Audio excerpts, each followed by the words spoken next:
Attachment मतलब जुड़ना। किसी के साथ भी जुड़ने का मतलब क्या हुआ कि आप उसके साथ में अटैच हो गए। तो अब अटैचमेंट में प्रॉब्लम क्यों होती है, क्यों हम डिटैच होने के बारे में बात करते हैं? डिटैचमेंट मतलब आप उससे अलग हो गए। तो या तो आप किसी के साथ हो सकते हैं या अलग हो सकते हैं, या तो आप किसी से जुड़े हुए हो तो पूरी तरह से जुड़े हुए हो, जैसे एक माँ अपने बच्चे से जुड़ी हुई है, तो जब जुड़ी हुई है तो पूरी तरह से जुड़ी हुई है ना।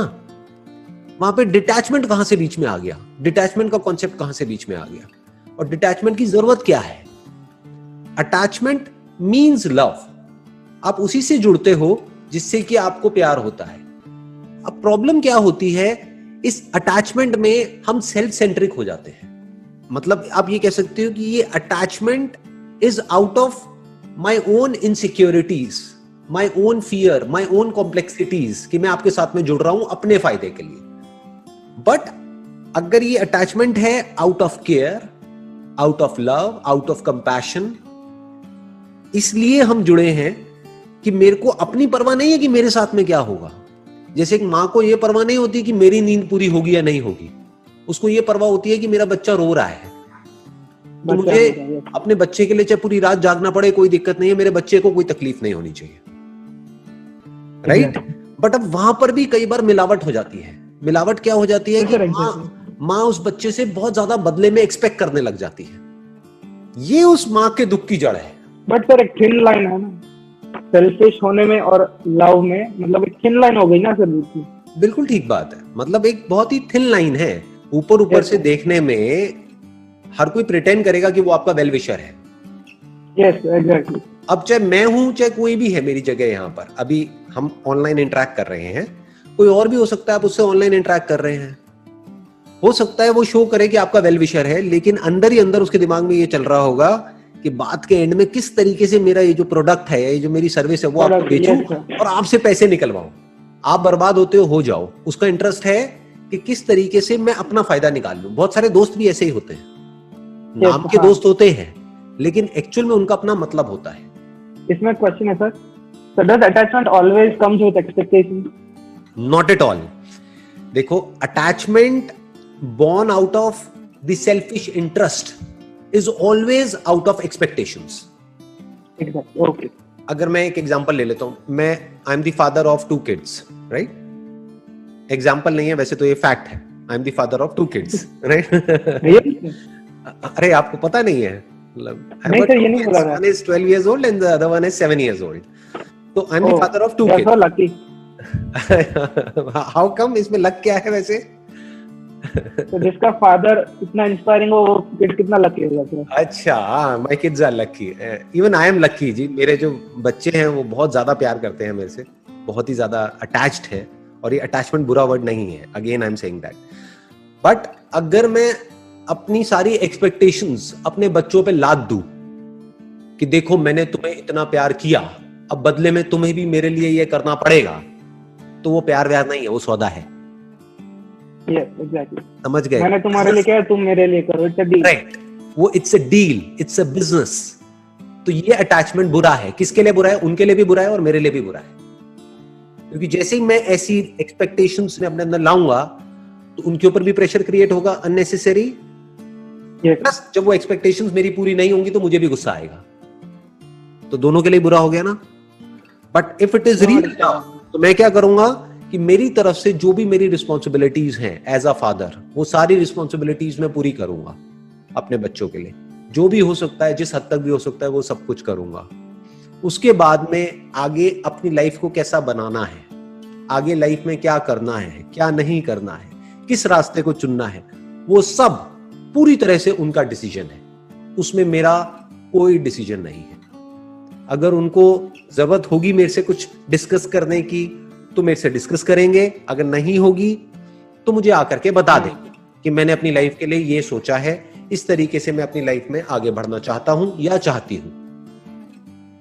तो अगर इस तरह से मैं सोच पा रहा हूं और इस तरह से मैं कर पा रहा हूं, दैट इज लव। बट अगर मैं अपनी ख्वाहिशें, अपने सपने, अपना इंटरेस्ट उनके थ्रू पूरा करवा रहा हूं, तो मैं अपने बच्चों को यूज कर रहा हूं अपना मोटिव पूरा करने के लिए। It's more like an ownership, कि मेरी ये प्रॉपर्टी हो गई है, मैं उन पे कब्जा कर रहा हूं, उनको प्यार नहीं कर रहा हूं। प्यार में कब्जा नहीं किया जाता है, प्यार में फ्री किया जाता है। प्यार आजादी देता है, प्यार बांधता नहीं है। जबकि हम जुड़ रहे हैं, देखो कितना मजेदार है, हम जुड़ रहे हैं लेकिन जुड़ने के बाद भी हम फ्री हो रहे हैं, क्योंकि हमारी एनर्जीज और बढ़ रही है। पहले मैं अकेला था, अब मेरे साथ में मेरी वाइफ भी है, तो हम दोनों मिल करके और स्ट्रांग हो गए हैं। क्योंकि कभी मुझे प्रॉब्लम होती है तो वो मुझे संभाल लेती है, कभी उसे प्रॉब्लम होती है तो मैं उसके साथ में हूं। तो इस जुड़ने से हम और स्ट्रांग हो गए हैं। लेकिन अगर ये जुड़ने के बाद में मैं यही सोचता रहूं कि मैंने उसके लिए ये किया, उसने मेरे लिए ये किया, नहीं किया, तो ये जुड़ना उल्टा और सफोकेशन पैदा करेगा। आप समझ गए? तो अगर हम सेल्फिश होकर के एक दूसरे से जुड़ते हैं तो उसमें किसी का फायदा नहीं होता, दोनों का नुकसान होता है। वो अपने बारे में सोचता है, वो अपने बारे में सोचती है, और वहां पर लड़ाई झगड़े होते हैं, कॉन्फ्लिक्ट्स होते हैं। बट जहां पर प्यार होता है वहां पर लड़ाई में भी मजा आता है, क्योंकि पता होता है कि ऊपर ऊपर लेवल पे तो हम लड़ रहे हैं लेकिन डीपली हम अलग हो ही नहीं सकते।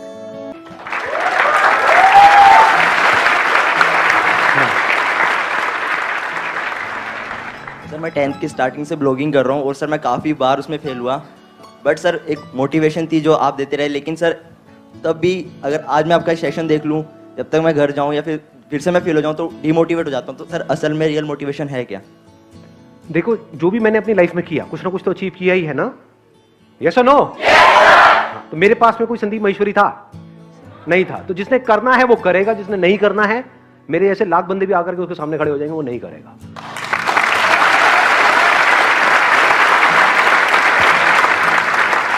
साफ कहना, सुखी रहना। हाँ। Hello sir. सर मेरा क्वेश्चन है कि जैसे कि हम किसी से कॉन्फ्लिक्ट हो जाती है ड्यू टू मिसअंडरस्टैंडिंग, सर वो हमारी लाइफ के लिए मोस्ट इम्पॉर्टेंट है और हम उसको समझा नहीं पा रहे कि जो हमारी मिसअंडरस्टैंडिंग है वो क्या है। तो सर इसका आंसर क्या है? कौन है वो लड़की?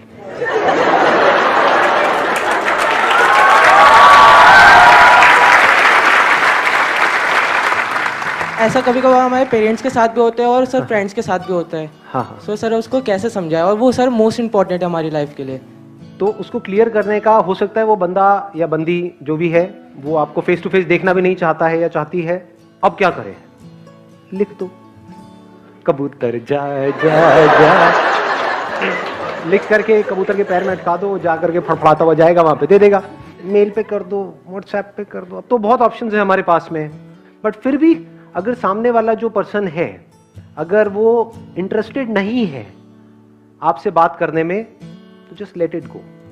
क्योंकि अगर उस लाइन को आप क्रॉस करते हो तो अब आप उसको पर्सन को तंग कर रहे हो। ये मैं इनके थ्रू बोल रहा हूं, लेकिन सारे लड़कों को बोल रहा हूं, क्योंकि इस चीज को मैं भुगत चुका हूं।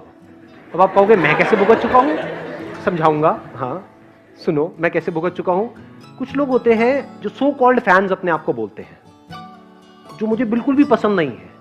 वो क्या करते हैं, जैसे मेरा ऑफिस है, मैं कभी ऑफिस में गया हूं, पीछे पीछे भाग रहे हैं कि सर ये, सर वो, सर वो।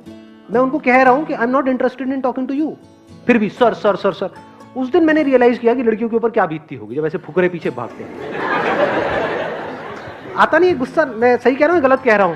कितनी लड़कियां एग्री करती है मेरी इस बात से? सब एग्री करती हैं। तो ये मैसेज है सब लड़कों के लिए, if the other person says no तो just take it for no and just stay. अगर उसके बाद भी वो इंटरेस्टेड है आपसे बात करने में तो वो खुद आएगी। तो respect the other person's privacy and the right to say no.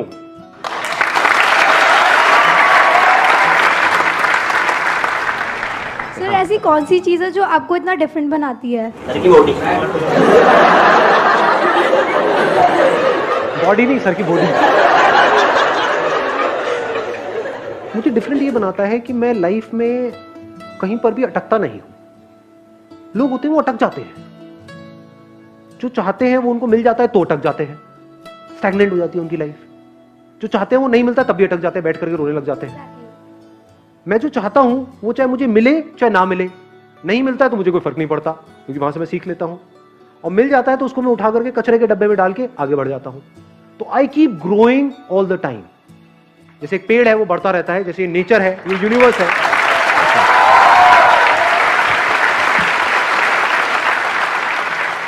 तो मैं एक रुका हुआ पानी नहीं हूं। जैसे किसी बोतल में कोई रुका हुआ पानी है, चाहे वो सोने की बोतल है, चाहे वो कोई नाली है, कहीं पर भी रुक गया है पानी जाकर के, मैं एक बहती हुई नदी के जैसा हूं। यही मुझे अलग बनाता है।